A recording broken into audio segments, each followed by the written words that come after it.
कहीं न कहीं से जब मम्मी मेरे उस टाइम आखिरी साँसें ले रही थी, जब ओके। ये प्राइवेट क्लिनिक में थी, वो कुछ भी खा नहीं रही थी, पानी पी रही वॉमिटिंग, दाल पी रही वॉमिटिंग। उस टाइम मेरे जो रिलेटिव्स भी थे, बुलाया मैंने उनको कि हुँ, मम्मी को देख जाओ एक बार, आप लोग हुँ, प्लीज़ देख जाओ मम्मी किस हालत में है।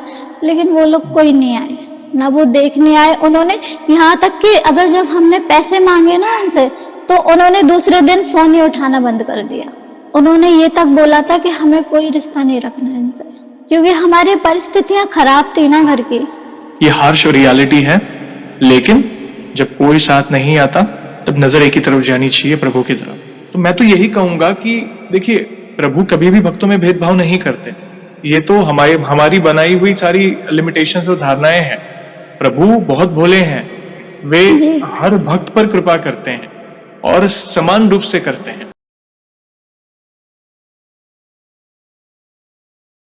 जय श्री राम दोस्तों, कैसे हो आप? हमारी चैनल में आप सभी का स्वागत है। मैं हूं आपका दोस्त जयेश वाघेला, फाउंडर ऑफ धार्मिकस्टोरी.com एंड सीक्रेट मिस्ट्रीज। दोस्तों, आज मैं फिर से लौटा हूं एक और इंटरेस्टिंग वीडियो कॉल सेशन के साथ। हनुमान जी के भक्त ऑनलाइन है और उत्सुक है अपना अनुभव शेयर करने के लिए। और वीडियो में आगे बढ़ने से पहले आप सभी को बता दूं कि अगर आप भी हनुमान जी से जुड़े अपने अनुभव मुझसे इंस्टाग्राम वीडियो कॉल पर शेयर करना चाहते हैं, तो इंस्टाग्राम की लिंक मैंने डिस्क्रिप्शन में दी है। उस पर क्लिक करें, मुझे फॉलो करें और मैसेज करें। मैं जल्द से जल्द आपसे जुड़ूंगा और वीडियो कॉल सेशन शेड्यूल करूंगा। और अगर आप ईमेल के माध्यम से अपने अनुभव शेयर करना चाहते हैं, तो हमारा ईमेल आईडी है dharmikstory@gmail.com। तो चलिए आगे बढ़ते हैं आज के इस वीडियो कॉल सेशन में। नमस्कार बहन, जय श्री राम आपको। जय श्री राम भैया। आपका बहुत बहुत स्वागत है आज के इस वीडियो कॉल सेशन में और धन्यवाद जो आप अपना समय निकाल कर इनिशिएटिव ले रहे हैं हमारे प्रिय बालाजी से जुड़े अपने अनुभव शेयर करने के लिए। सबसे पहला सवाल बहन ये बताएं कि आपका पूरा नाम क्या है, आप कहाँ से बिलोंग करते हैं और आप क्या करते हैं? मेरा नाम पूजा वर्मा है और मैं जालौन से बिलोंग करती हूँ, यूपी के ओके। छोटे से विलेज या टाउन कुछ भी बोल सकते हैं आप, हम्म। वहाँ से बिलोंग करती हूँ और मेरा प्रोफेशन है मेकअप आर्टिस्ट। मेकअप मैं एक आर्टिस्ट। ओके। जी। अच्छा लगा जानकर। और आगे बढ़ने से पहले सभी दर्शकों से कहना चाहूंगा कि दोस्तों, अगर आप रेगुलर बेसिस पर हनुमान जी से जुड़े अनुभव देखना चाहते हैं, उनसे जुड़ी महिमा सुनना चाहते हैं, तो हमारी चैनल को अवश्य सब्सक्राइब करें, बेल आइकन को अवश्य दबाएं ताकि आने वाले नए नए भक्तों के प्यारे प्यारे अनुभव आप सबसे पहले देख सकें। और बहन, जैसे आपको बताइए, ये जो सेशन है हमारे प्रिय हनुमान जी से जुड़ा है, तो अगला सवाल उन्हीं से जुड़ा है। ये बताएं कि जीवन में सबसे पहले आप हनुमान जी से कब जुड़े, कैसे जुड़े, जीवन के किस मोड़ पर जुड़े, और शुरुआत की जर्नी के बाद जो भी आपके अनुभव हैं जिसमें हनुमान जी महाराज ने आपको कोई असंभव कार्य संभव किया हो, या उनकी ऊर्जा महसूस की हो, या कोई संकेत मिले हो, तो जो भी आपकी जर्नी है उसे आप डिटेल में साझा कर सकते हैं। हनुमान जी से हम बहुत टाइम पहले से जुड़े हुए हैं। ये मेरे मम्मी ने हनुमान जी का दरबार रखा था, बालाजी, मेहंदीपुर बालाजी। ओके। आपने सुना होगा। जी। हम लोग बचपन से वहीं जाते आ रहे हैं। जी। और जब मेरी मम्मी की तबीयत खराब थी, वो छोटी थी, उनके पिताजी उनको बालाजी लेके गए थे। ओके। तो वहां से वो सही हो गई थी। उनके सर में दर्द होता था, किसी ने बताया उनको कि बालाजी लेके जाओ तो वो हम्म, सही हो जाएंगी। हम्म, और उस टाइम वो सही हो गई थी। तो फिर हमारे नाना जो है, हम्म, उन्होंने दरबार रख लिया था। ओके। फिर मम्मी की शादी हुई। हम्म, मम्मी ने बोला कि मैं इनको अपने ससुराल में भी लेके जाऊंगी। जी। तो वो अपने ससुराल में भी लेके गई और तभी से हमारे यहाँ उनकी पूजा होती आ रही है। और उनकी पूजा से हम लोग भी उनको ही देख के सीखे कि किस तरह से भक्ति करनी चाहिए हनुमान जी की। और वो हमेशा ही सहायता करते हैं हम लोगों की। तभी से मैं तो बचपन से ही उनकी पूजा करती आ रही हूँ। और उन्होंने हमारी बहुत हेल्प करी है, हमेशा साथ दिए है, हमेशा। अच्छा लगा जानकर कि बचपन से ही भक्ति भाव वाला वातावरण रहा है। तो जैसे जैसे आप बड़े होते गए, तो जीवन में धीरे धीरे आपकी भक्ति बढ़ती गई, तो अनुभव क्या होने लगे आपके जीवन में, जहाँ पे आपका विश्वास उनके प्रति और बढ़ा? पहले मैं सुंदरकांड का पाठ भी करती थी। ये शायद 2014 या 15 की बात है। मैंने काफी बार मंदिर में जाके सुंदरकांड का पाठ किया है। हम्म, बहुत सुंदरकांड के पाठ किए हैं मैंने। और हनुमान चालीसा भी डेली डेली ही किया है मैंने। ओके।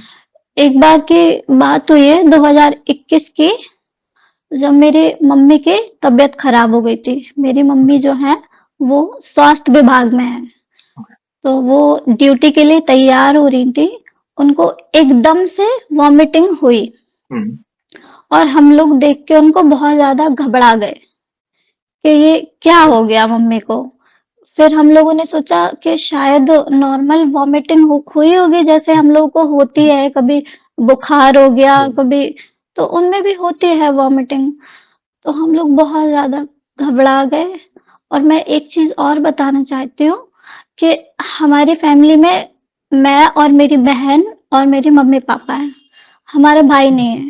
ओके। तो हम लोग पूरी ज़िम्मेदारियाँ हम 2 बहनों पे ही है। हुँ।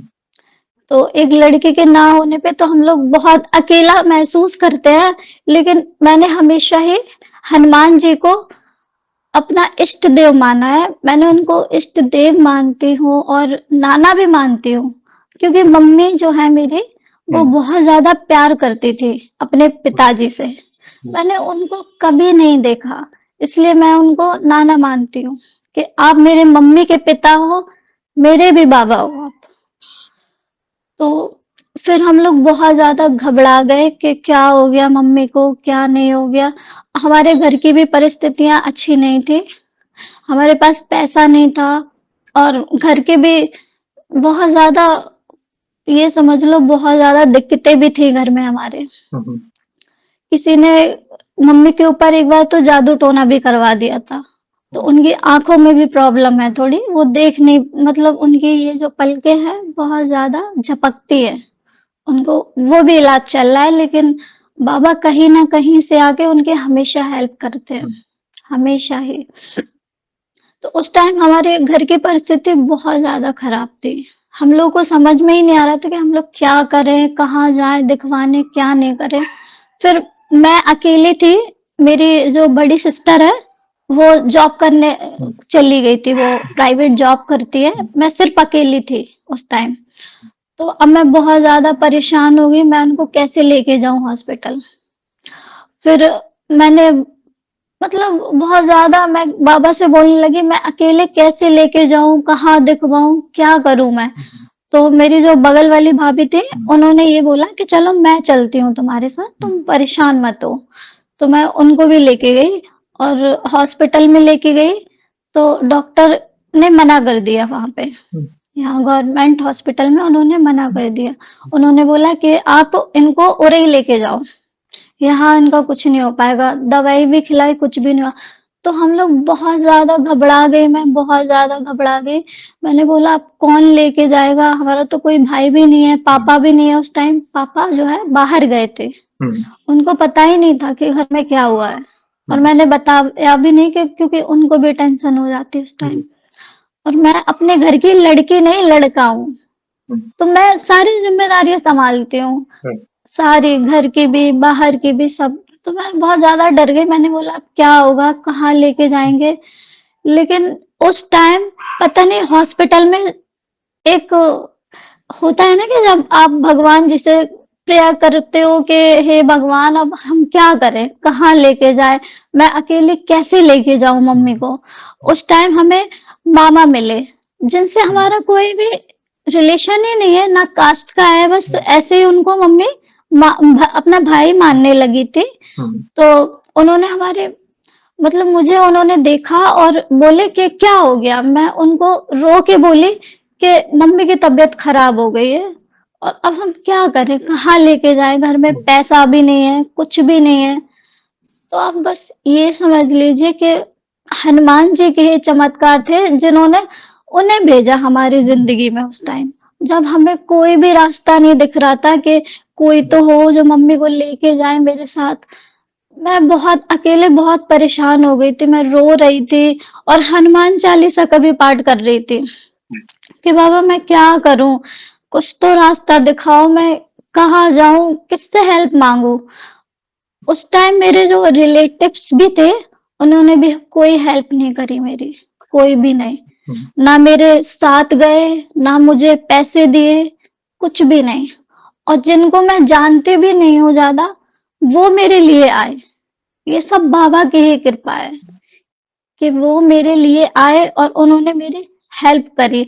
उन्होंने बोला कि तुम चिंता मत करो, मैं लेके चलूँगा मम्मी को। हुँ। ये मेरी बहन है, मैं इनका साथ दूंगा और तुम चिंता मत करो, मैं हमेशा तुम्हारे लिए खड़ा रहूंगा। उन्होंने ये भी बोला। उस टाइम मुझे लगा कि मेरे बाबा ही शायद मेरे सामने खड़े हैं। क्या बात। और मैं बस मामा से चिपक कर रोने लगी कि मामा अब मैं क्या करूं, बताओ, मम्मी की इतनी ज्यादा तबीयत खराब है कि क्या ही करूं मैं।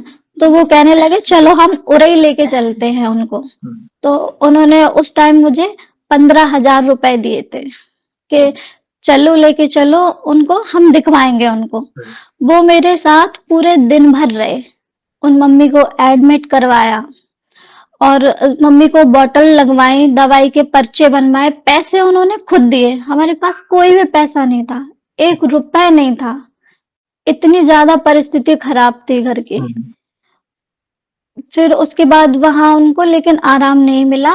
फिर हम लोग जालौन में ही एक प्राइवेट क्लिनिक है, वहां हम्म, गए दिखवाने। हम्म, वहां भी 1-2 दिन दिखवाया। तब हमारे मामा ने तब भी हमारी बहुत हेल्प करी, कार बुक करी, हर एक चीज। अगर मैंने उनको ओ, 4 बजे रात को बुलाया तो वो 4 बजे आए, 12 बजे आए। कोई क्यों हम्म, करेगा किसी के लिए? कोई नहीं करेगा। लेकिन वो उन्होंने किया क्योंकि शायद वो मेरे बालाजी ही थे। बिल्कुल। उन्होंने किया हमारे लिए। तो फिर उस टाइम उनकी बहुत ज्यादा तबीयत खराब हो गई मम्मी की। हम्म, फिर हम लोग, डॉक्टर जो थे उन्होंने कहा इनको रेफर कीजिए, इनको कानपुर लेके जाइए। हम्म, तो और डॉक्टर ने भी, अब सोचो, एक जो सबसे बड़े डॉक्टर हैं हमारे टाउन के, वो मुझे कॉल कर रहे हैं कि बेटा ठीक है मम्मी, जब हम्म, मैं उनको लेके गई। ये हाँ, भी सोचो कि वो कभी किसी को कॉल नहीं करते, बिल्कुल। उन्होंने मुझे कॉल किया। उन्होंने मुझसे हर टाइम पूछा कि बेटा ठीक है मम्मी। हम्म, तो वो भी सब बाबा की ही कृपा है, जो कहीं ना कहीं से, जब मम्मी मेरे उस टाइम आखिरी सांसें ले रही थी, जब ओके। ये प्राइवेट क्लिनिक में थी, वो कुछ भी खा नहीं रही थी, पानी पी रही वॉमिटिंग, दाल पी रही वॉमिटिंग, कोई एप्पल वगैरह खा रही वॉमिटिंग, कुछ भी नहीं जा रहा था उनके अंदर। हम्म, बॉटल का भी कोई कोई भी असर नहीं हो रहा था उनके अंदर। हम्म, तो जब आखिरी टाइम था तो उन्होंने बोला डॉक्टर ने कि ये जो दवाई है वो आप जीभ के नीचे इनको हम्म, रखो और लेके जाओ इनको। जी। वो दवाई ने इतना असर किया कि मम्मी मेरी ठीक रही उस टाइम, हम्म, बिल्कुल ठीक रही। भले वो थोड़ी घबराती रही कि बेटा अब मैं जा रही हूँ, मतलब बहुत ज्यादा ही हम लोग टूट चुके थे उस टाइम, हम्म, बहुत ज्यादा। और मैं रास्ते भर पूरे मम्मी से ये कह रही हूँ कि मम्मी आप हम्म, चिंता मत करो, आप सही हो। ना मैं उनके सामने रोई, जी। क्योंकि मुझे बाबा ने हिम्मत दी थी कि अगर हम्म, तुम ही रोगी तो फिर कौन संभालेगा? कोई बिल्कुल। नहीं संभालेगा। उस टाइम मैं बिल्कुल नहीं रोई, बस पूरे रास्ते भर हनुमान चालीसा का पास पाठ करती चली आई कि हे बाबा अब तो रक्षा करो, रक्षा करो। हम्म, पूरे रास्ते भर मैं ये कहती चली आई। और फिर वो मामा हमारे वहां कानपुर में हम्म, ले गए उनको, कार्डियोलॉजी हॉस्पिटल। फिर उनको एक बॉटल लगी और वो सही हो गई उस टाइम। है, क्या वो बात। उनको आराम मिल गया। ये सोचो, हम्म, ये सब बाबा का ही चमत्कार है कि बिल्कुल। उनको आराम मिल गया एक बॉटल में सिर्फ। जी। फिर वो 2-3 दिन एडमिट रही उस टाइम। हम्म, फिर उनको बताया गया कि उनको हार्ट अटैक आया था। ओके, बहुत ओह। हाँ, हार्ट अटैक आया था उनको। फिर उनको बताया गया कि रिंग पड़ेगी आपको। उस टाइम भी हमारे पास हम्म, पैसे नहीं थे। हम्म, उस टाइम 35,000 की रिंग पड़नी थी क्योंकि वो गवर्नमेंट हॉस्पिटल है। जी। तो उस टाइम भी हमारे पास पैसे नहीं थे। हम्म, उस टाइम मैंने अपने रिलेटिव्स को फोन किया कि हमें कुछ पैसों की जरूरत है, हमारी हेल्प कर दो। तो हमारे रिलेटिव्स ने भी बहाने बनाकर हमें छोड़ दिया उस टाइम। कोई भी, किसी ने भी हेल्प नहीं करी। बुलाया मैंने उनको कि मम्मी को देख जाओ एक बार, आप लोग प्लीज हम्म, देख जाओ मम्मी किस हालत में है। लेकिन वो लोग कोई नहीं आए, ना वो देखने आए। उन्होंने, यहाँ तक कि अगर जब हमने पैसे मांगे ना उनसे, तो उन्होंने दूसरे दिन फोन ही उठाना बंद कर दिया और वो देखने तक नहीं आए। जब वो मम्मी सही हो गई, वो हमारे घर भी देखने नहीं आए हम लोगों को, क्योंकि ये पैसे ना मांगने लगे। जब कोई भी हमें नजर नहीं आया, तब हमारे बाबा ने ही हमारी मदद की। राइट। और मामा को भी हमारे, उन्हीं ने भेजा है हमारी हम्म, जिंदगी में, वरना मुझे तो पता ही नहीं था कि वो हॉस्पिटल में है। मैं तो जानती ही नहीं थी। मैं रो रही थी जब मेरी नज़र एकदम से हॉस्पिटल में पड़ी कि वो खड़े हैं। तब मैंने कहा कि सच में बाबा आपने ही भेजा है इनको। फिर मम्मी का ऑपरेशन भी हुआ जी। और हमारे मामा भी आए उस दिन, हमारे लिए खाना लेके आए और उन्होंने यही बोला कि तुम चिंता मत करो, मैं हूँ। बिल्कुल भी चिंता मत करो, ना तुम पैसों की चिंता करो, मैं दूंगा पैसे इलाज के लिए। उस टाइम उन्होंने हमें 35,000 रुपए दिए थे, ओह! जिससे मम्मी को रिंग पड़ी थी। जी। और जहाँ तक कि हम जब मम्मी बिल्कुल ठीक हो गई थी, उनका ऑपरेशन भी हो गया था, हम घर पे आए तो उन्होंने पूरी हेल्प करी हमारी। राइट। मम्मी को बताया गया था कि ये डाइट लेनी है, जहाँ तक कि उनका जो एक वो है, गाय गाय वगैरह रखे हैं, राइट। दूध, डेयरी डेयरी बोलते हैं जी, जी, उसको। जी। उन्होंने जहाँ तक कि मम्मी के लिए दूध तक भिजवाया हमारे घर। ओह! कोई क्यों करेगा इतना? कोई नहीं करेगा किसी के लिए। ये सब मेरे बाबा का ही बाबा चमत्कार है, जो उनसे उनको जरिया बनाया हमारी जिंदगी में। यस। अगर जहां तक कि हमारे सगे रिश्तेदारों ने भी हमारा साथ छोड़ दिया था, हमारी कॉल्स उठाना बंद कर दी थी, हमसे रिश्ते तक तोड़ लिए थे। उन्होंने ये तक बोला था कि हमें कोई रिश्ता नहीं रखना है इनसे, क्योंकि हमारी परिस्थितियां खराब थी ना घर की। आपकी माताजी की सेहत कैसी है? उनकी सेहत बिल्कुल ठीक है अभी। उस टाइम उन्होंने बहुत हेल्प करी और शायद बालाजी ही थे जो हमें, क्या मैं बोलूं, बस उन्होंने ही हमारी मम्मी की रक्षा करी है और दोबारा मम्मी को जिंदगी दी है, क्योंकि उन्हें पता है कि हमारी बच्चियां बहुत परेशान हैं। वो सब कुछ देख सकते हैं, हमारे हमारा दुख, हमारी तकलीफ, भले वो दिखते नहीं है लेकिन हमेशा महसूस होते हैं कि वो है हमारे साथ। किसी ना किसी रूप में वो हमारी जिंदगी में एक ऐसे इंसान को भेजते हैं कि वो हमारी हमेशा मदद करता है। ये मैंने अपनी जिंदगी में बहुत बार देखा है, बहुत ज्यादा बार, कि वो किसी ना किसी रूप में हमारी जिंदगी में आए हैं। हाँ। जी भैया। आप उनसे इतने भाव से जुड़े हैं बहन, और आपने अपनी माताजी के लिए प्रार्थना की तो वे भला क्यों नहीं सुनेंगे? वे आते हैं किसी न किसी रूप में, किसी के माध्यम से आपकी सहायता करने पहुंच ही जाएंगे। और एक कड़वा सत्य यह भी है कि जब संकट आता है ना, तो अपनों के ही रंग हमें पता चल जाते हैं कैसे हैं। पहले तो बहुत अच्छा मीठा बोलते हैं, सब कुछ अच्छा होता है, मगर जब हमारे पास पैसे नहीं होते या कोई ऐसा या कोई ऐसा बड़ा संकट आ जाए, तब एक्चुअल वो रियलिटी ही अलग हो जाती है। लोग डिस्टेंस मेंटेन करना शुरू करेंगे, जैसे आपने कहा, अपने ही फोन नहीं उठाते हैं, बात नहीं करते हैं, संबंध तोड़ देते हैं कि नहीं हमें आपसे नहीं रखना। ये हार्श रियलिटी है। लेकिन जब कोई साथ नहीं आता, तब नजर एक ही तरफ जानी चाहिए, प्रभु की तरफ। आपने वही किया। आपकी मम्मी भी हनुमान चालीसा का पाठ कर रही थी, प्लस आप भी प्रभु से ही प्रार्थना कर रहे थे। और आपके एक ऐसे मामा को भेजा जो आपके मुंह बोले मामा है, जिनका कोई डायरेक्ट रिश्ता भी नहीं है, उनका उसी समय कैसे आना। देखिए, और अगर आना भी तो मदद के लिए उन्होंने हाथ आगे बढ़ाया। देखिए कितनी बड़ी बात है, इसे ये कोइंसिडेंट नहीं समझ सकते हम।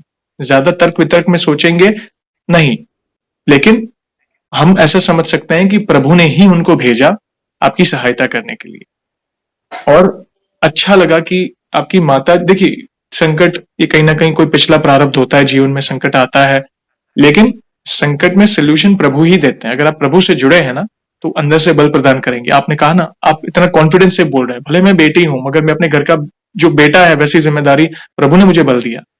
वो प्रभु देते हैं वो बल, एक अलग ही कॉन्फिडेंस देते हैं कि अगर मैं हार गई तो मेरे माता पिता का क्या होगा। आपने अपने पिताजी को भी नहीं कहा क्योंकि वे बाहर थे, आपकी माता जी के साथ आप और आपकी बहन थी। तो ये है, ये बल देते हैं प्रभु। इसलिए मैं हर बार कहता हूं, संकट चाहे कितना भी बड़ा क्यों ना हो, विश्वास रखिएगा उन पर। वे आपको टूटने नहीं देंगे। हाथ पकड़कर संकट से बाहर निकालेंगे, आपको खुद को पता नहीं चलेगा। किसी ऐसे व्यक्ति को आपकी सहायता के लिए भेजेंगे जिसकी आपने कल्पना भी नहीं की थी, जो आपके साथ हुआ। अच्छा लगा जानकर। प्लीज प्लीज कंटिन्यू करें, हम सुनना चाहेंगे आपको। फिर एक बार फिर से हमारे ऊपर बहुत बड़ा, तब भी बहुत बड़ा संकट आया। 2023 की बात है ये। Okay. मम्मी को अचानक से यहाँ बैक साइड में फिर से दर्द हुआ। जी। तो मम्मी को मैंने बोला कई बार कि चलो हॉस्पिटल चलें, दिखवा लें फिर से। मम्मी की दवाई जो है हर 2 महीने में चलती है, दिखवाने जाना राइट। पड़ता है, जाँचें करवानी पड़ती है। तो हमने फिर से बोला कि चलो मम्मी दिखवा दें, अगर आपको ज़्यादा दर्द हो रहा है। तो उन्होंने बोला नहीं, नहीं ठीक है, कुछ नहीं है, सही हो जाएगा, शायद ऐसे ही होने लगा होगा मुझे। तब भी हम लोगों ने काफ़ी मम्मी को फ़ोर्स किया कि चलो मम्मी दिखवा लें, नहीं वरना कुछ और हो जाए या फिर, क्योंकि मम्मी बहुत ज़्यादा बीमार रहती हैं और वीक भी हैं थोड़ी। फिर हम लोगों ने बोला कि चलो मम्मी दिखवाते हैं, तब मम्मी नहीं मानी और वो खाना भी नहीं खा रही थी, सुबह शाम सिर्फ 2 रोटी। तो ये कोई डाइट नहीं होती है। तो हम लोग और ज़्यादा दिक्कत में आ गए कि मम्मी बताओ खाना नहीं खा रही हैं, दर्द भी होता है, और वो हम लोग को बताती भी नहीं है कभी-कभी कि ये उन्हें प्रॉब्लम है, क्योंकि वो डर जाती हैं कि हमारी बच्चियाँ परेशान हो जाएँगी। टेंशन ना लें, यस। बताती नहीं है, लेकिन मैं जब भी देखती हूँ उनको तो मुझे ऐसा लगता है कि मम्मी बीमार है, अब चलो मम्मी दिखवा लेते हैं। लेकिन वो मना कर देती है, नहीं, नहीं कुछ भी नहीं है, मुझे कुछ भी नहीं है, मैं ठीक हूँ। तो उस टाइम मम्मी बीमार, यहाँ पे उनको बैक साइड में दर्द हो रहा था, तो मैंने बोला कि चलते हैं फिर से। मतलब बहुत ज़्यादा पेन होने लगा जब उन्हें, तो मैं समझ गई कि कुछ ना कुछ तो फिर से होने वाला है। कुछ तो होने वाला है, कुछ तबीयत वगैरह खराब। जब मम्मी की तबीयत खराब होती है, मुझे अंदर से फील होता है कि अब कुछ होने वाला है। पता नहीं कैसे फील हो जाता है कि अब कुछ होने वाला है। तो उस टाइम मैंने क्या किया, 11 दिन का संकल्प लिया था। मैंने बोला बाबा से, हे प्रभु मम्मी को बिल्कुल ठीक कर दो। मैं 11 दिन का संकल्प लेती हूँ, आप बिल्कुल ठीक कर दो मम्मी का जो दर्द है, कोई दिक्कत है तो आप कुछ तो मतलब दिखाओ, कि रास्ता तो दिखाओ कि हम क्या करें, कहाँ जाएं, क्या करें। मैंने और बाबा को चिट्ठियां भी लिखती हूँ मैं। एक मैंने चिट्ठी में भी लिखा था उन्हें कि बाबा हेल्प करो हमारी, आपके बच्चे आज बहुत ज्यादा परेशान है। हमारे पास तो माँ बाप के अलावा कोई भी नहीं होता है, जो हमारे मतलब जो हमारे अपने भी होते हैं वो भी साथ छोड़ देते हैं। माँ बाप तो एक ऐसे हैं जो निस्वार्थ प्रेम करते हैं हमसे, वही है जो हमारे हमारे लिए सोचते हैं कि हमारे बच्चे कैसे हैं, किस दुख में है, और बच्चे उनके लिए सोचते हैं, वरना आजकल कोई भी किसी का नहीं है। सही। तो उस टाइम मैंने संकल्प लिया 11 दिन का। शायद 4-5 ही दिन हुए थे, लेकिन फिर मम्मी ने बोला कि अपने आप बोला उन्होंने कि चलो ठीक है दिखवा लेते हैं, हमें बहुत ज्यादा तकलीफ हो रही है, दिखवा लेते हैं। तो हम उनको दिखवाने गए वहां। उन्होंने बोला कि जांच करवाओ हॉस्पिटल में। तो हमने कहा ठीक है जांच करवा लेते हैं। तो फिर उन्होंने हमें एक 2-3 दिन बाद बुलाया था कि फिर से आना तुम। तो फिर हम लोग 2-3 दिन बाद भी गए वहां पे। तो हमें पता चला कि मम्मी के जो हार्ट है ना, उसमें पानी पड़ गया है। पानी पड़ गया? ओह! जी, जी, पानी पड़ गया उनको। तो हम भी नहीं जानते थे कि ये कैसे हो गया, ये पानी कैसे पड़ गया। अभी तक तो हार्ट अटैक की प्रॉब्लम थी, अब ये पानी कैसे पड़ गया। भैया मैं एक बात और बताना चाहती हूँ, उस टाइम में 11 दिन के संकल्प में 1 गिलास पानी रखती थी, और वो 1 गिलास पानी मम्मी को रोज पिलाती थी। अब मुझे पता नहीं है कि वही पानी है ये।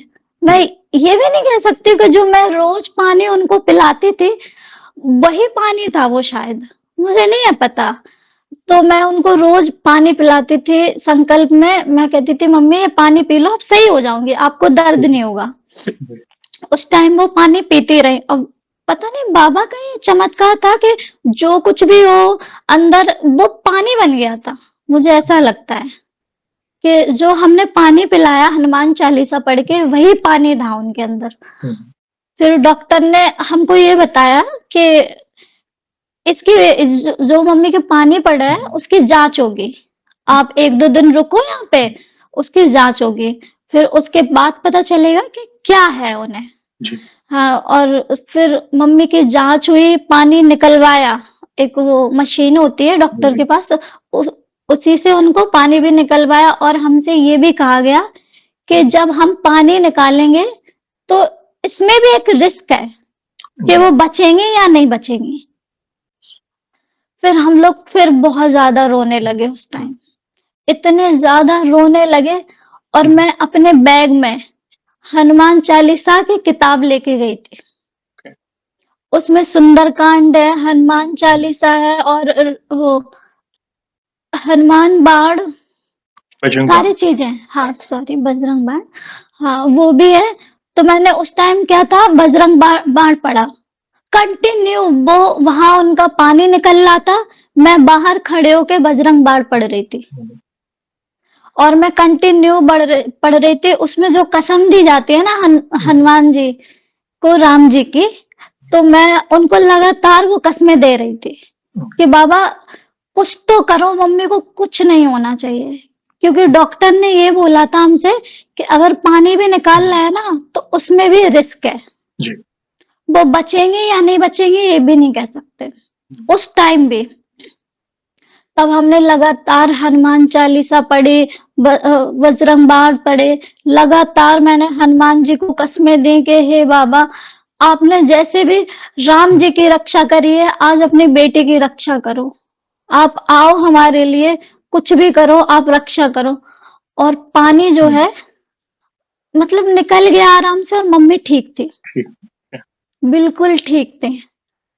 तब जाके हमें थोड़ा हुँ, सुकून मिला कि चलो उनको कुछ भी नहीं हुआ। फिर उसके बाद रिपोर्ट्स भी आनी थी कि हुँ, ये पानी क्यों पड़ा। ठीक है। फिर उस टाइम भी मैं हनुमान चालीसा कंटिन्यू पढ़ रही थी हुँ, हॉस्पिटल में बैठ के। हुँ, मतलब कंटिन्यू ही आप समझ लो कि मैं कंटिन्यू हनुमान चालीसा पढ़ रही थी और मैं बाबा को ये भी कह रही थी कि आप जल्दी से ठीक कर दो, तभी मैं खाना भी खाऊंगी। मैंने ओके। खाना भी नहीं खाया था, ओह! 2 दिन से मैंने खाना नहीं खाया था क्योंकि मम्मी को देख के मेरी हालत ऐसी हो जाती है कि मैं खाना पीना सब छोड़ देती हूँ। हुँ, सिर्फ भगवान से ही प्रार्थना करती हूँ कि हे बाबा प्लीज आप रक्षा करो। और वो आते भी हैं, सुनते भी हैं। जी, अब ऐसा तो नहीं है कि भगवान एकदम से कर दें क्योंकि रात हुई है तो सुबह तो होगी। जी, किसी भी टाइम में मतलब परिस्थितियां कैसे भी हो टाइम तो लगता ही है ना। बाबा हमेशा रास्ता दिखाते हैं कि तुम चिंता मत करो, मैं हूँ। मैं थोड़ा टाइम लगेगा, मैं हुँ, हूँ। उस टाइम फिर रिपोर्ट आनी थी। उस टाइम मेरा संकल्प भी चल रहा था, चल रहा है, ओके। जो मेरा 11 दिन का हुँ, था जो बीच में टूट गया था क्योंकि मैं हुँ, हॉस्पिटल आ गई थी। हुँ, हुँ, तो मैंने कहा मेरे जो मेरी कार है हुँ, उसमें हनुमान जी की इतनी सी फोटो लगी हुई है, बालाजी की। जी, मैं कार में आके इतना रोई और मैंने ये भी बोला कि मैं घर वापस जानी चाहिए दूसरे दिन और मुझे संकल्प करना है पूरा। आप हाँ, कुछ भी करो, कैसे भी करो, मुझे कल घर पहुंचा दो।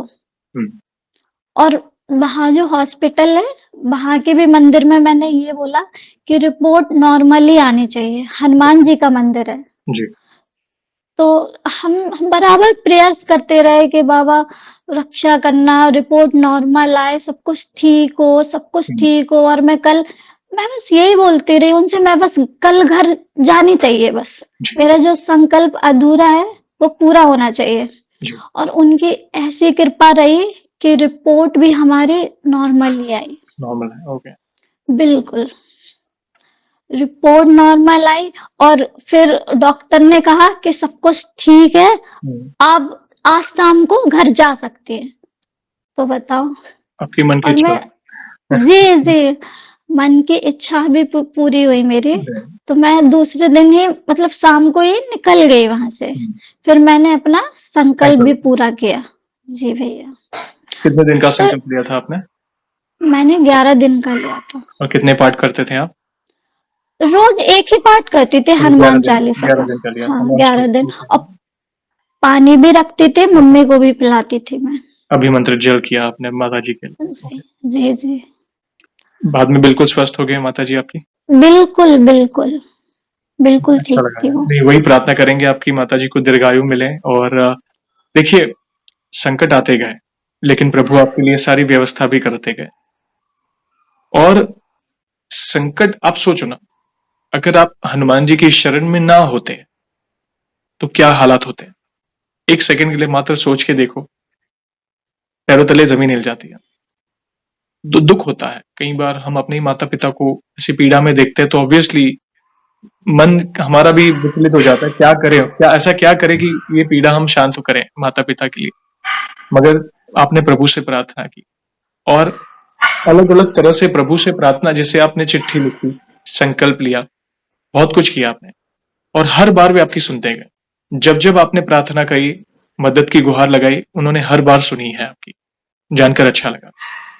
प्लीज़ कंटिन्यू करें, आगे की कोई अनुभव हो तो बताएँ? जी भैया। और मैं 2 बार तो मैं नैनीताल होके आई हूँ, ओके, 2 बार होके आई हूँ, लेकिन मैंने कभी नीम करौली बाबा का नाम ही नहीं सुना था, कभी भी नहीं ओके, सुना था। ओके। मैं 2 बार होके आई हूँ, लेकिन कभी उनके मंदिर भी नहीं गई हूँ मैं, हुँ, क्योंकि हुँ। मैंने सुना ही नहीं था। जी। बहुत सारे लोग जा चुके हैं। फिर मैंने एक बार क्या बोलते हैं, इंस्टाग्राम चला रही थी, हुँ, तो मेरे अचानक से एक रील आई नीम करौली बाबा की। हुँ, तो मैंने कहा ये कौन है, मैं जानती ही नहीं हूँ इनको, इतने ज्यादा फेमस हो रखे हैं, सभी लोग जा रहे हैं, विराट कोहली गया, अनुष्का शर्मा गई, बहुत सारे लोग गए, जिन्होंने एप्पल का फोन बनाया वो भी गए। हुँ, तो मतलब फिर मैंने सर्च किया यूट्यूब पे कि ये जी, कौन है। ओके, मैं नहीं जानती उनको, मैं 2 बार होके आई हूँ और मुझे पता ही नहीं है ये कौन है। तो फिर मैंने सर्च किया उनको, फिर मैंने देखा कि ये भी हनुमान जी के भक्त है और शायद हुँ, उनका ही रूप है। तो मैंने इनकी बहुत सारी वीडियोस देखी, इनकी कहानियां सुनी कि हुँ, कैसे उन्होंने ट्रेन रोकी थी। जी, बहुत सारी चीजें उनकी देखी मैंने कि ऐसे ऐसे किया। और एक चीज और बता दूं मैं भैया आपको, कि जो भी बाबा को पसंद है वो मुझे पसंद है। ओके, मैं बस इतना जानती हूँ कि कोई भी इंसान हो, जहां तक कि जहां हम बालाजी जाते हैं, अगर हुँ, कोई मेरे इंस्टाग्राम पे जुड़ जाए या फेसबुक पे जुड़ जाए, तो मुझे वो लोग बहुत पसंद आते हैं। मैं उनको बोलती हूँ कि आप बाबा से जुड़े हो, आप मुझे बहुत पसंद हो। क्या बात जी भैया। तो फिर हम लोगों ने, मतलब मेरी एक फ्रेंड थी, मैंने उसको कई बार बोला है कि हम लोग चलो नीम करौली होके जाते हैं, क्योंकि है। मैंने बहुत सुना है उनको लेके कि यहाँ सब कुछ सही हो जाता है जब आप जिंदगी में बहुत कठिन टाइम पे हो, राइट, तब जाना चाहिए, उनसे मांगना चाहिए वहां। मतलब जाके देखो, सब कुछ बदल जाएगा लाइफ में, हुँ, सब कुछ। राइट, तो मैंने कहा कि चलो मैं भी जाती हूँ वहां पे, मैं मुझे भी देखना है कि ऐसा सब कुछ सही है या नहीं है। बिल्कुल, तो मैं बहुत टाइम से सोच रही थी कि मुझे जाना है, जाना है, जाना है। काफी वीडियोस भी मैंने देखे हुँ, और मेरी मतलब बहुत इच्छा थी अंदर से कि मैं जाऊं वहां हुँ, पे, क्योंकि वहां पे मेरे बाबा भी बैठे हुए हैं, जी, जिन्होंने उनका मंदिर बनवाया है, वो भी हैं और मेरे बाबा भी है, और वो शायद उनका ही रूप है।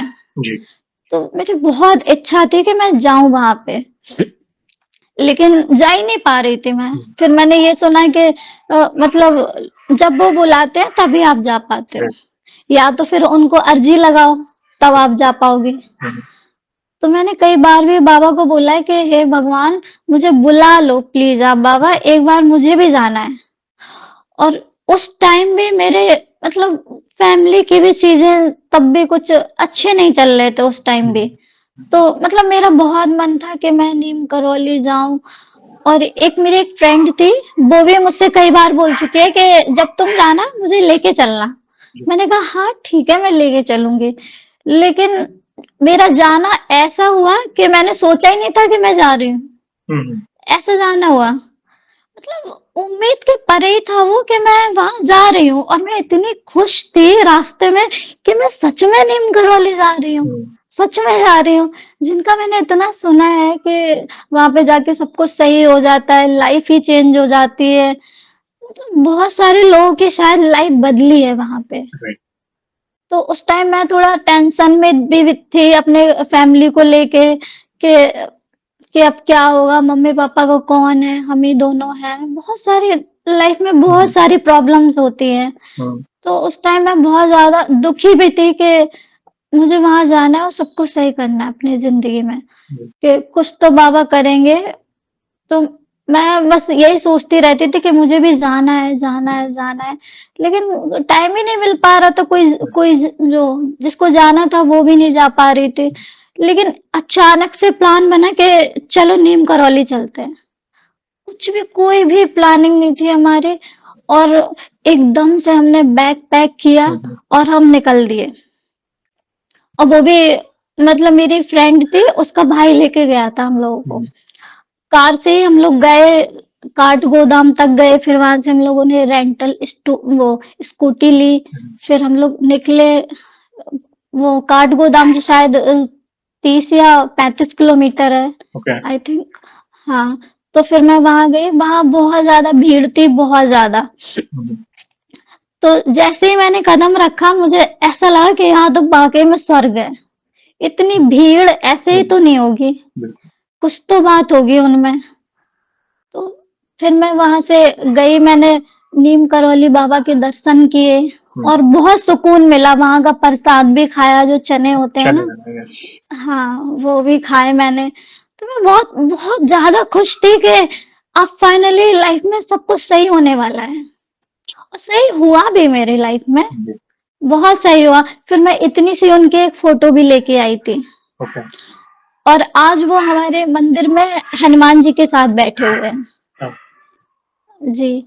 तो जब भी मुझे कोई दिक्कत पड़ती है, कोई भी परेशानी पड़ती है, मैं सीधा मंदिर जाती हूँ, एक लेटर लिखती हूँ और जी। हनुमान जी के नीचे और नीम करौली बाबा जी से प्रार्थना करती हूँ कि सब कुछ सही कर देना आप। आपके जीवन में हनुमान जी थे, इसलिए नीम करोली बाबा स्वतः ही आपके जीवन में आ गए। हर कदम पर वे आपकी सहायता कर रहे हैं। और कैची धाम के बारे में मैं तो क्या कहूँ, वहाँ की वाइब्रेशन ही अलग है। भक्तजन कई बार उनकी महिमा का गुणगान करते हैं, तो बड़ा मन करता है हम भी जाएं। और वहाँ की जो वाइब्रेशन है वो तपस्थली है।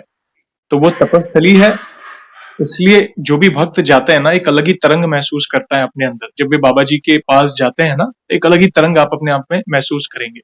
और एक जब आप रिटर्न लौटेंगे, तो एक अलग ही सुकून आपके अंदर होगा, जो आपने भी महसूस किया। अच्छा लगा जानकर। एक आध अनुभव और कोई हो तो शेयर करें प्लीज। जी भैया, तभी से मैं उनको बहुत ज्यादा मानने लगे। ये दिसंबर की बात है ओके। कि मैं उनको फिर बहुत ज्यादा अपने बाबा के साथ उनकी पूजा करने लगी, उनसे बात शेयर करने लगी। जी। उनको भी मैं चिट्ठियां लिखती हूँ। क्या हुआ? तो मैं चिट्ठियों से मतलब मैं कह नहीं पाती हूँ। मैंने बहुत बहुत मतलब बहुत सुना है कि हनुमान जी को चिट्ठियां लिखो, रेड पेन से लिखो, तो वो जरूर सुनते हैं। जी।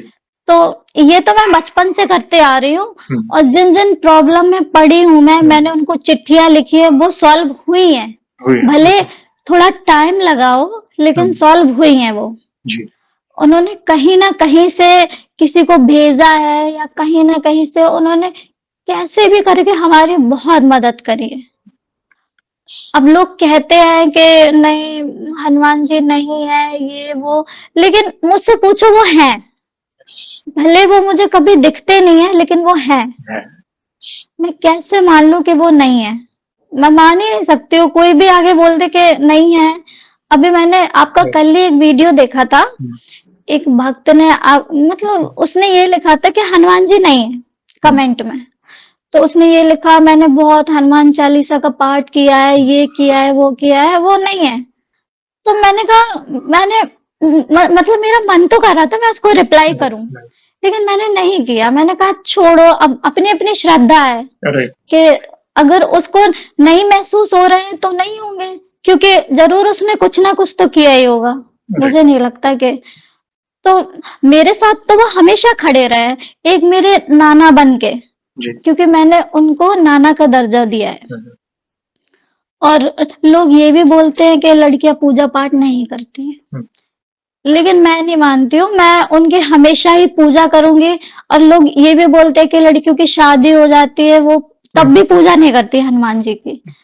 तो मैं नहीं मानती हूँ। मैंने मैंने हमेशा यही बोला कि जहां मैं जाऊंगी वहां मेरे बाबा जाएंगे। कोई माने या ना माने, लेकिन मैं उनको हमेशा जिंदगी भर तक मानूंगी। उनकी भक्ति तो हर कोई कर सकता है। देखिए, वे कभी भी अपने भक्तों में भेदभाव नहीं करते। वे स्वयं भोले बाबा है, महादेव है। और अगर हम किसी भी हनुमान जी के मंदिर जाए ना, 99.99% भक्त गृहस्थ भक्त ही मिलेंगे आपको। ऐसा नहीं, देखिए महिलाओं के लिए रिस्ट्रिक्शन है, पुरुषों के लिए भी होता है। कई लोग ये मुझे मैसेजेस आते हैं, अरे लोग कहते हैं कि भाई हनुमान जी की भक्ति करेगा तो शादी नहीं होगी, कोई कहता है कि हनुमान जी की भक्ति करेगा तो बच्चे नहीं होंगे। तो ये चैलेंज पुरुषों को भी है। तो मैं तो यही कहूंगा कि देखिए, प्रभु कभी भी भक्तों में भेदभाव नहीं करते। ये तो हमारी बनाई हुई सारी लिमिटेशंस और धारणाएं हैं। प्रभु बहुत भोले हैं। वे जी। हर भक्त पर कृपा करते हैं और समान रूप से करते हैं। ऐसा नहीं कि भाई कोई एक दिन की भक्ति है और किसी की 100 दिन की है, तो नहीं। वे जैसे माता पिता कितना दुलार करते हैं, अपनी छत्र छाया में रखते हैं, गले लगाते हैं। जैसे आपने क्या कहा, मुझे दिखे नहीं मगर मैं उन्हें महसूस करती हूँ। आपने कहा, एक नहीं कई बार कहा, ये जो अनुभव करता है, देखिए बात करते करते मेरे रोंगटे खड़े हो रहे, देखिए, क्योंकि वो वाइब्स आती है पता नहीं कैसे। तो ये जो भक्त महसूस करता है ना, जो अनुभव करता है, उनको ही पता है। तो देखिए, ये कलयुग है, लोग इम्पेशेंट हैं। लोग ये चाहते हैं कि भाई 4 दिन की भक्ति में प्रभु दर्शन दे दे। ऐसे भी लोग हैं, जीवन भर उन्होंने भक्ति नहीं की और 4 दिन की भक्ति में वे बड़े बड़े मिरेकल चाहते हैं। धीरज की कमी है, स्वार्थवश वे भक्ति कर रहे हैं, सरेंडर नहीं किया है, तो वो अनुभव नहीं होंगे। देखिए, हनुमान जी को अनुभव करना है, उनकी उपस्थिति को अनुभव करना है, उनकी कृपा पानी है, तो सबसे पहले सरेंडर कर लो कि प्रभु मैं जैसा हूं आपका हूं, ये मेरे जीवन की डोर मैं आपके हाथों में देता हूं, देखना सब संभाल लेंगे। वे आपको प्रेरणा देंगे अच्छे कर्मों करने के लिए। सही और गलत के बीच का जो डिफरेंस है वो आपको बताएंगे। धीरे धीरे धीरे धीरे जैसे पिछला जो अपराध सामने आएगा, उससे निपटने के लिए वे बल प्रदान करेंगे आपको। तो आपके जीवन में भी संकट आते गए, मगर हर बार प्रॉब्लम का सोल्यूशन भी मिलता गया। कौन किस रूप में, कहता ना, पता नहीं किस रूप में आके नारायण मिल जाए, कौन किस रूप में आकर आपकी हेल्प करेगा, आप खुद इमेजिन नहीं कर पाएंगे। अपने तो रह जाएंगे पीछे, अपने जो है ना रिश्तेदार, वो तो रह जाएंगे पीछे। वो खाली ठीक है, समाज है, कोई बात नहीं, प्रभु सभी को सद्बुद्धि दे, मगर प्रभु तो अपने हैं। तो प्रार्थना करनी है तो प्रभु से हाथ फैलाना है, किसी के सामने ना फैलाए, प्रभु के सामने फैलाए। अगर आप प्रभु के सामने हाथ फैलाओगे तो वे किसी और के सामने आपको मजबूर नहीं करेंगे हाथ फैलाने के लिए, वे ही सारी व्यवस्था करेंगे जो आपके साथ में हुआ। लोग सामने से प्रोएक्टिवली आपके पास आएंगे आपकी सहायता करने, जैसे आपके मामा जी हैं, जैसे आपने उनका उदाहरण दिया। अच्छा लगा जानकर। आगे बढ़ने से पहले एक सवाल पूछना चाहूंगा बहन। जैसे आज हमने आपके अनुभव सुने, बहुत सुंदर सुंदर अनुभव आपने शेयर किए, वैसे ही आपने हमारी चैनल में भी बाकी भक्तों के अनुभव सुने। वैसे आप हमारी जी। वीडियोस कब से देख रहे हैं और बाकी भक्तों के अनुभव देखकर, सुनकर, जानकर आपको क्या प्रेरणा मिली? आप अपने भाव अपने शब्दों में बता सकते हैं। मैंने एक बार आपका वीडियो देखा था, यूट्यूब पे देखा था मैंने। ओके। तो उन्होंने, मैं मतलब हमेशा सर्च करती हूँ जी। कि बाबा के सच्चे चमत्कार, जी। कहानियाँ मुझे बहुत पसंद है हम्म। कि बाबा ने किसके लिए क्या किया और सच में वो हैं। मतलब ये चीज़ें अंदर से महसूस होती हैं कि मेरे लिए तो हैं वो, लेकिन औरों के लिए वाक़ई में है वो। तो मैंने बहुत, अभी कल ही मैंने यूट्यूब पे, टीवी पे देखा कि सच्चे चमत्कार दिखाओ, तभी भी आपकी चैनल आई सबसे पहले मेरे यूट्यूब पे। तो कम से कम 2-3 साल पहले मैंने देखा था, आपका एक वीडियो देखा था, किसी भक्त का ही था और आप उसकी स्टोरी शेयर कर रहे थे। जी।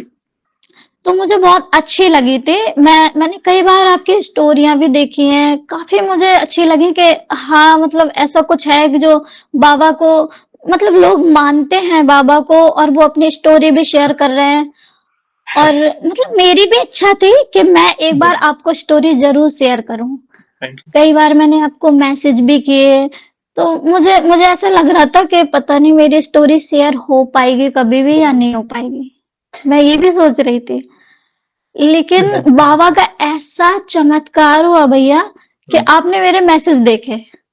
सच में मुझे कोई उम्मीद ही नहीं थी कि आप मेरे मैसेज देखोगे। कि उनकी इच्छा से हो रहा है बहन। देखिए, मैं क्षमा चाहता हूँ, कई बार लेट हो जाता है रिप्लाई करने में, क्योंकि मैसेजेस बहुत सारे आते हैं, मगर मेरा विश्वास ये भी कहता है कि उनकी इच्छा होगी तो वे आपको अवश्य बुलाएंगे, क्योंकि उनकी महिमा का गुणगान उनकी इच्छा के बिना कोई नहीं कर सकता।